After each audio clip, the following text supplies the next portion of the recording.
Сәлем достар, сендермен бірге Ерасыл. Бүгін біз сіздерге алдыңғы Unbreakable, яғни Қайсар фильмнің екінші бөлімін айтатын боламыз. Ал сіз үштік бөлімнен мүлде хабарыңыз жоқ болса, бірінші бөлімді көріп келуді ұсынамын. Бірақ бүгінгі фильм оқиға өрнумен бірінші фильмге мүлде байланыспайды. Бүгінгі фильм Split, яғни бөліну. Can't get out of here.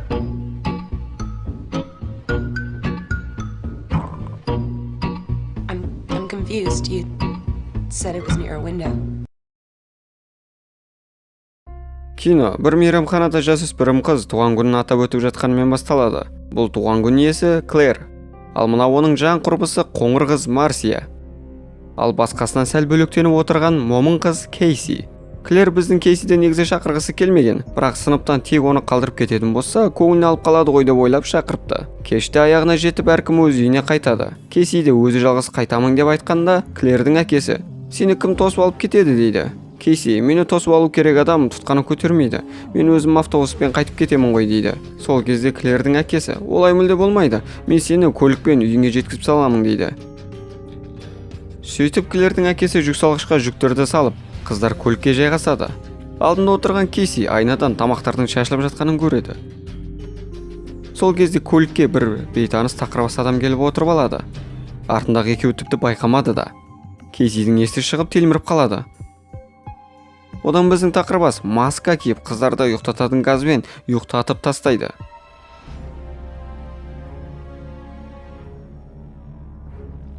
Кейси сол күйі кезегін күтіп отырған адам сынды, ол да талдырылады. Үшеуі бір жертөле секілді жерден оянады. Жалпы фильмде екі уақыт кезеңін көрсетеді. Бірі қыздардың ұрланған кезі болса, екіншісі Кейсидің бала кезі. Кейсидің әкесі аңшы болған. Анда-мында барғанда кішкентай қызын тастамай ертіп жүретін болған. Кейси ашық жарқыны әңгімешіл болған екен, бірақ балаға Кейсиге сұмдық бір оқиға орын алады. Оның нағашы ағасы оны зорлаған. Ол ма, әкесі қайтыс болып, бала асырауға құқығын әлгі нағашы ағасы алған екен. Солай әлгі қыздың балалық шағын нағыз сұмдықта өткен. Одан уақыт қазіргі кезге келеді. Біздің қыздар бұл жерден қашатын, шығатын амалдарды іздестіре бастайды. Одан көрінісі психолог дәрігердің үйіне ауысады. Оған бір Кевин есімді адам сізбен шұғыл түрде кезуім керек деген хат қалдырады. Психологтың есімі Плетчер. Және сол кезде жаңалықтардан қалада 3 жасөспірім қыздардың жоғалып кеткендігі айтылып жатады. Одан көп ұзамай әлгі Кевин деген адам да келеді. Сөйтсек ол әлгі біздің тақырбас. Қылық, мінезі, сөзі, тіпті киіну стилі де өзге. Яғни біздің тақырбас психолог ауру. Ол үнемі психологқа келіп емделіп жүреді екен. Тақырбастың есімі Кевин. Оның ауруы ішінде әр түрлі, әр жастың, әр мінезді адамдардың бары. Яғни бір денеде көптеген жандар. Кевиннің келіп жүргеніне 10 жылдан астам уақыт болған. Ол өз ауырын толық мойындап, тіпті психологпен бірге емделуді мақсат еткен. Бірақ осы жолы психолог өзімен сөйлесіп тұрған Кевин емес, оның ішіндегі басқа адам екенін сезіп қояды. Психолог Кевинде жағдай өте ауыр болып бара жатқанын түсінеді. Одан қыздар есіктен сығаласа, бір әйел адам көрінеді. Ол: "Денис, сен не істегенсің? Қыздар мұнда қамалып отырма" деп айғайлап кіріп келеді. Сөйтсек ол әйелше киінген Кевин екен. Жалпы қыздарды ұрлаған Денис есімді Кевиннің ішіндегі адам. Ал біз қазір Кевиннің ішіндегі Патриша есімді ханыммен танысамыз. Мына жақта психолог ханым Кевиннің жағдай ауырлауына байланысты өзінің танысымен кезігеді. Ол Кевин сынды бір тәніне көп адамның болмысын сыйдырған адамдарға көмек істеп, зерттеу жасауға қолдау көрсететін адамдар не компанияларды іздеп жүргенде көп болған. Ал уәде берушілер тек оған ертең дегенді ғана естіртеді. Осы кезде біздің қыздар Кевиннің ішіндегі 9 жасар Хедвиг деген баламен танысады.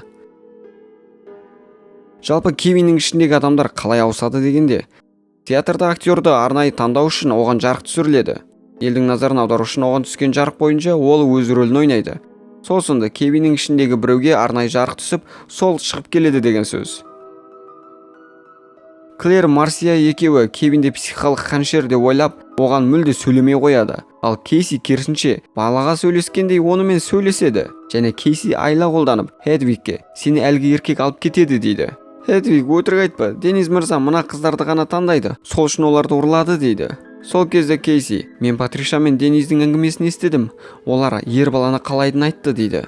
Байқұс Хедвиг жылап, Патриша ханым маған ренжігенін кешірген болатын деп кетіп қалады. Сол кезде біз Хедвиг балаға қандай травмада екенін көреміз. Одан қыздар бөлмені тексеріп жүріп, төбеден Клэр ауа құбырын көреді және оған шығып ішіне кіріп кетеді.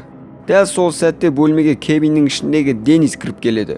Әлгі Клэрді іздей жөнеледі.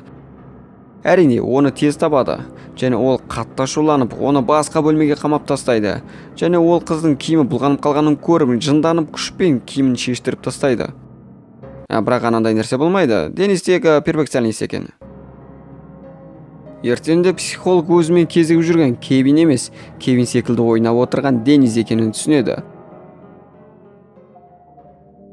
Ал үйге келгенде Патриша шығып, қыздарға сэндвич дайындап беріп, қыздардың шашын тарап береді. Дәл олардың анасы сынды. Одан олар ас үйге түскі ас ішеді. Сол кезде Марсия, Клэр бізге қосылмайды ма дейді. Ал Патриша жоқ дейді. Жалпы Кевиннің ішіндегі барлық адамдар перфекционист сынды. Патриша сэндвичті тең ортасынан бөле алмай тұрғанына жынданады. Сол сәтті Марсия қолданып, Патришаны орындықпен соғып қашып кетеді. Бірақ әрине, бәрібір ұсталады және тағы бөлмеге қамалып қалады. Ал түнде Кейсиге Хедвиг балақай келеді. Ол Кейсиге неге өтірік айтып мені қорқытасың дейді. Кейси кешірім сұрап, одан ашалап нәрселерді сұрай бастайды. Солай біз кезінде Кевин өзі қандай адамға тәнін беретін таңдайтын болған және оны Денис тартып алғанын білеміз. Кевиннің шешім шығаратын кезінде бәрі тыныш, бәрі жақсы болған екен. Және Хедвиг Денис бен Патриша құбыжық дегенді шығармақшы дейді. Одан Хедвиг музыка тыңдағанды, билегенді жақсы көретінін айтады. Кейси оны сөзге тартып, Хедвиг Кейсиге өз бөлмесін көрсетеді. Кейси бөлмеде терезе бар екен деп ойлап қалса, ол жай ғана Хедвигтің сызған суреті екен. Және біз Хедвигтің керемет биін көреміз.